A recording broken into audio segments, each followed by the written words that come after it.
જય શ્રી કૃષ્ણ. સ્વાગત છે તમારું શ્રીકી લાઈફ ચેનલમાં. આજે આપણે બ્રેડ અને મમરાના મસ્ત એવા લાડુ બનાવીએ. તો આમાં બહુ સામગ્રી પણ આપણે નહીં જોઈએ અને ખૂબ સરસ એવા બનશે.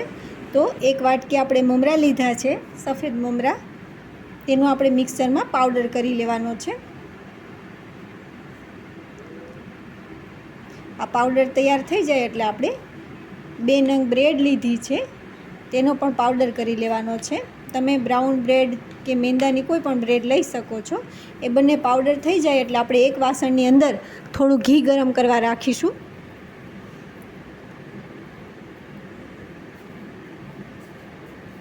ઘી સરસથી ગરમ થઈ જાય એટલે આપણે તેની અંદર આ બંને જ પાવડર ઉમેરી અને તેને થોડીવાર હલાવવાના છે. આ ઘીની અંદર આપણે શેકવાનું છે.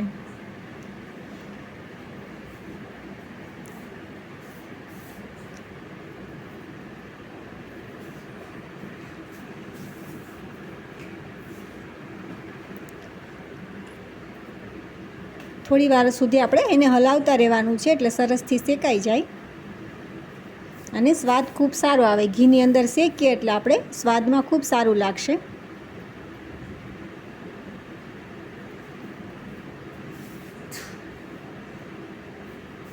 ત્યારબાદ આપણે આમાં દૂધની થોડી એવી મલાઈ એડ કરતા જશું અને હલાવતા જશું.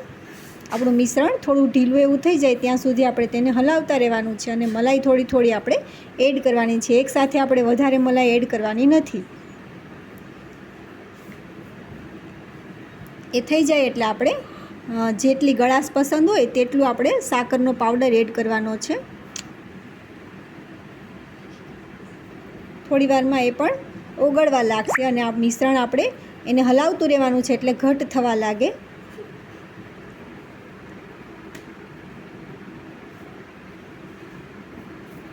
અત્યારે આપણું આ મિશ્રણ થોડું ઢીલું છે ને થોડી વાર હલાવશું એટલે તેના લાડુ વડે એવું થઈ જશે. જો આવી રીતે ભેગું થવા લાગે એટલે આપણે તેને થોડી વાર ઠંડુ થવા દેવાનું છે.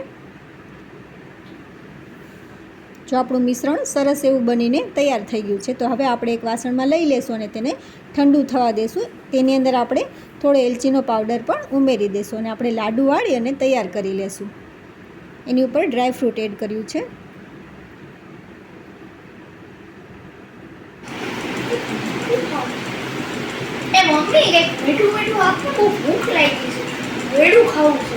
વેડું કેવું છે?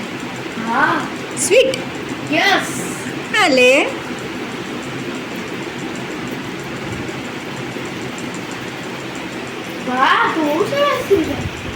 તો અમારા વેદુભાઈને તો આ ખૂબ જ પસંદ પડ્યા છે. તો તમે પણ ઘરે જરૂરથી બનાવજો અને આજની મારી રેસીપી કેવી લાગી એ પણ જણાવજો.